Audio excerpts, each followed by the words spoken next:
بسم الله الرحمن الرحيم আসসালামু আলাইকুম ওয়া রাহমাতুল্লাহি ওয়া বারাকাতুহু। প্রিয় দিনী ভাই ও বোনেরা, আশা করি আল্লাহ সুবহানাহু ওয়া তাআলার রহমতে আপনারা সকলেই ভালো আছেন। তাছাড়া হযরত আবু হুরায়রা রাদিয়াল্লাহু তাআলা আনহু থেকে বর্ণিত, তিনি বলেন, চতুর্থ ফিতনা হচ্ছে অন্ধকারাচ্ছন্ন ফিতনা, যা সমুদ্রের ঢেউয়ের ন্যায় উত্তাল হয়ে আসবে, যা আরব এবং অনারব কোনো ঘর বাকি থাকবে না, প্রত্যেক ঘরেই সেটা প্রবেশ করবে, যা দ্বারা তারা অপদস্থ হবে। আর উক্ত ফিতনাটি সিরিয়াতে চক্কর দিতে থাকলেও রাত্রি যাপন করবে ইরাকে, আর তার হাত পা দ্বারা আরব ভূখণ্ডে বিচরণ করতে থাকবে। আর উক্ত ফিতনা উম্মতের চামড়ার সাথে চামড়া মিশ্রিত হওয়ার ন্যায়, আর তখন বালা মুসিবত এত অধিক পরিমাণে আসতে থাকবে, যা দ্বারা ভালো এবং মন্দ কোনোটাই নির্ণয় করা যাবে না।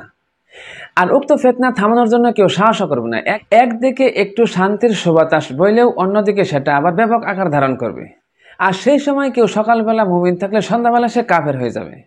উক্ত ফিতনা থেকে কেউ বাঁচতে পারবে না, শুধুমাত্র সেই ব্যক্তি যে ব্যক্তি ডুবন্ত ব্যক্তির ন্যায় কাকতি মিনতি করে আল্লাহ সুবহানাহু ওয়া তাআলার কাছে আশ্রয় চাইতে থাকবে। আর সেটা প্রায় 12 বছর পর্যন্ত স্থায়ী থাকবে। এক পর্যায়ে সকলের কাছে সবকিছু স্পষ্ট হয়ে যাবে। আর ইতিমধ্যেই ফুরাত নদীতে একটি স্বর্ণের পাহাড় ভেসে উঠবে, যা দখল করার জন্য সকলেই যুদ্ধে লিপ্ত হবে, যার ফলে প্রত্যেক 9 জনের মধ্যে 7 জন মারা যাবে। কিতাবুল ফিতান, হাদিস নং 676। ইমাম মাহদী আলাইহিস সালাম পৃথিবীতে আগমন করার আগে এটা হবে সব থেকে একটি যুগান্তকারী ঘটনা। আবার অন্য একটি হাদিসের মধ্যে বর্ণিত হয়েছে, এই স্বর্ণের পাহাড়কে কেন্দ্র করে যে যুদ্ধ সংঘটিত হবে, সেই যুদ্ধে শতকরা 99 জন লোক মারা যাবে। তাছাড়া হযরত তাবি রহমতুল্লাহ আলাইহি থেকে বর্ণিত, তিনি বলেন, অচিরেই মক্কায় একজন আশ্রয় প্রার্থী আশ্রয় প্রার্থনা করবে, কিন্তু তাকে হত্যা করে দেওয়া হবে। অতঃপর মানুষ এক বুরহা সময় পর্যন্ত অপেক্ষা করবে, অতঃপর মানুষ এক বুরহা সময় পর্যন্ত বসবাস করবে, তারপর আরেকজন আশ্রয় প্রার্থী আশ্রয় প্রার্থনা করবে। যদি তুমি তাকে পাও তাহলে তাকে আক্রমণ করিও না, কেননা সে 10 নেওয়ালা সৈন্যদের একজন। অর্থাৎ যারাই তাকে আক্রমণ করতে যাবে তারাই মাটির নিচে ধসে যাবে।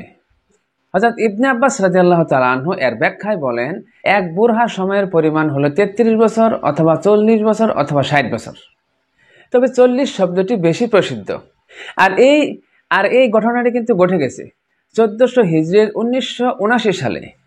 হজের সময় জুহাইমান আল কুতাইবি নামে এক ব্যক্তি তার শ্যালককে ইমাম মাহাদি পরিচিত করে প্রচার করতে থাকেন। পবিত্র কাবা শরীফকে 15 দিন পর্যন্ত অবরুদ্ধ করে রাখে। অতঃপর পাকিস্তান এবং ফ্রান্সের সেনাবাহিনীর সহায়তায় তাকে হত্যা করা হয়। এই তথ্যটি আপনারা পাবেন উইকিপিডিয়া থেকে। এখানে 1979 থেকে যদি 40 বছর হিসাব করা হয় তাহলে হয় 2019 সাল। যেহেতু বুরহা শব্দটি একেবারে নিশ্চিত করে বলা যায় না, এটা 40 বছর হতে পারে, কিছু বেশি হতে পারে, কিছু কম। এখানে হয়তো কিছু বেশি বোঝাবে, যার ফলে 2028 সালকে একেবারে উড়িয়ে দেওয়া যায় না। তার মানে এটাও কিন্তু 2028 সালের কাছাকাছি মিলে যায়। তাছাড়া হযরত আব্দুল্লাহ ইবনে মাসউদ রাদিয়াল্লাহু তাআলা আনহু থেকে বর্ণিত, তিনি বলেন, কোন এক রমজান মাসে অনেক ভূমিকম্প হবে। যে বছর শুক্রবার রাতে রমজান মাস শুরু হয়, তারপর মধ্য রমজানে ফজরের নামাজের পর আকাশ থেকে বিকট আওয়াজ আসবে। তখন তোমরা সবাই ঘরের দরজা জানালা সব বন্ধ করে রাখবে, আর সবাই সুবহানাল কুদ্দুস সুবহানাল কুদ্দুস সুবহানাল কুদ্দুস বলতে থাকবে। এখানে সৌদি আরবের ক্যালেন্ডার অনুযায়ী 2028 সালে যে রমজান মাসটা শুরু হবে সেটা হবে শুক্রবার দিয়ে। তাছাড়া আব্দুল্লাহ ইবনে হারিস রাদিয়াল্লাহু তাআলা আনহু থেকে বর্ণিত, তিনি বলেন, ইমাম মাহদী আলাইহিস সালাম যখন বের হবে তখন তার বয়স হবে 40 বছর। কেমন যেন সে একজন বনী ইসরায়েলি ব্যক্তি। কিতাবুল ফিতান, হাদিস নং 1067। আর আগে যে হাদিসটা বলেছি সেটা হচ্ছে কিতাবুল ফিতান 935 নং। তাছাড়া হযরত মুহাম্মদ ইবনে মুসান্নাফ রাহমাতুল্লাহ আলাইহি নবী করিম সাল্লাল্লাহু আলাইহি ওয়াসাল্লামের স্ত্রী উম্মে সালমা রাদিয়াল্লাহু তাআলা আনহা সূত্রে বর্ণিত, রাসূল করিম সাল্লাল্লাহু আলাইহি ওয়াসাল্লাম বলেন, জনৈক খলিফার মৃত্যুর পর মতানৈক্য সৃষ্টি হবে। এ সময় মদিনাবাসী জনৈক ব্যক্তি পালিয়ে মক্কায় চলে যাবে। সুনানে আবু দাউদ, হাদিস নং 4226 নং।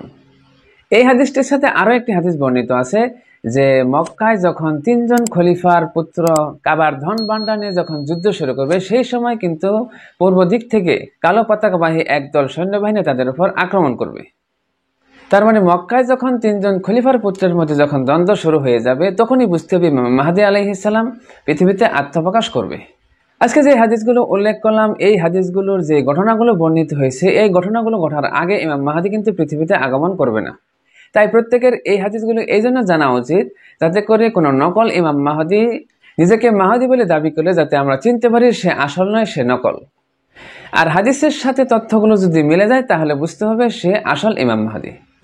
আর যখন আসল ইমাম মাহদী পৃথিবীতে আগমন করবে, উল্লেখিত হাদিসে বর্ণিত যে সমস্ত ঘটনাবলী ঘটবে তা কিন্তু আগেই ঘটে যাবে। তো প্রিয় দিনী ভাই ও বোনেরা, আজকের মতো এখানেই শেষ করছি। ভালো থাকবেন, সুস্থ থাকবেন। আসসালামু আলাইকুম ওয়া রাহমাতুল্লাহি ওয়া বারাকাতুহু।